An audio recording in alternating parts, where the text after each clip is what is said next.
get the calls. You'll eventually get the 20% back. That Silver Connect card is going to pay her co-payments. Remicade, I believe, is an injectable, and her hospitalization co-payments. And tell them to turn his Part B on.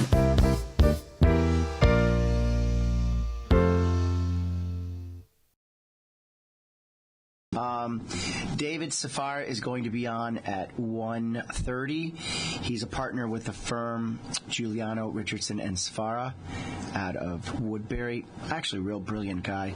He was formerly a partner with the law firm of Carmody and Torrance here in Waterbury. I know him because we're on the board of directors together at the Mattatuck Museum. And his field of practice really is estate and business planning, tax planning, trust allocation, charitable giving. So it's right up my listeners' alley. And a good friend of mine owns a funeral home. The Murphy family, they were on, and that was a good topic. I still get calls on that about what people should get as far as life insurance. How can they set up the funeral? One of the problems is people don't plan. They spend more time planning a vacation than they do for their lives. So please, when you are listening at 1:30, have David and call in if you have any questions, and get ready to call in. Have him explain what the proper things to do. What I'm going to preach today is health care, power of attorney, or proxy, or agent, or surrogate. It's a document that the person you selected to be your voice for your health care decisions if you cannot speak for yourself.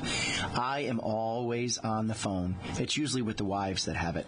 Their husbands have worked their lives, built an empire, but they deteriorate quite quickly, especially with strokes. So my dad, unfortunately, had a stroke. It was a little TIA. Thank God it was nothing big. But we've still yet to finalize that. I've got to get to Naugatuck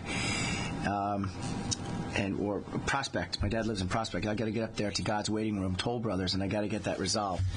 The living will. It's a document what kind of medical treatments you would want to have at the end of your life. Now, if you're shaking your head and you're turning off the radio, that's fine. But these are things you need to plan for. Life insurance, long-term care. Get that house in order. Get yourself together.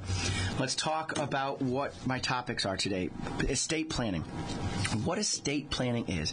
And you don't have to be a multimillionaire to have a power of attorney or a living will. What you need to be is a responsible adult. All right? Try to exercise. Try to have a good diet. Try to limit your drinking. But also try to make sure you get these things in order.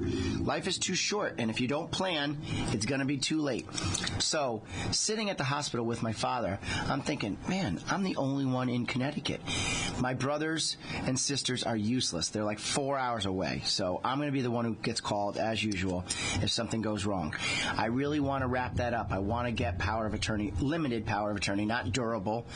I think durable power of attorney gives me too much power, and I don't want for my father to think I'm going to siphon the bank account. I just want limited power of attorney for me to make a decision on behalf of my father in the event that I need to make a medical decision. What kind of medicine should he take? Should he be on a morphine drip like my mom? 6 months she was on life support. And any floor is a good floor, but the second floor. So we're on the second floor, and we literally pulled the plug on her because we ran out of money. $128,000 later for care. She couldn't qualify for a long-term care policy.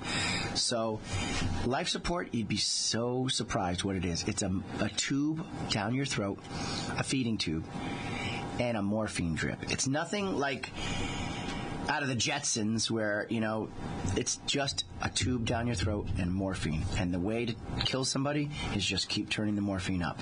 It was amazing. They took the tube out, shut the machine off, and from 105 to 505, she just basically twitched on the table. So please, I'm telling you the story because it affected me. I'm the youngest of 4. And I actually bawled my eyes out. I clutched the body. I really wasn't ready. I have hardened since then, and I talk to clients every day. I'm being told by the producers it's time for a commercial break to plug the sponsors. Talk to you in a few minutes. Thanks for listening.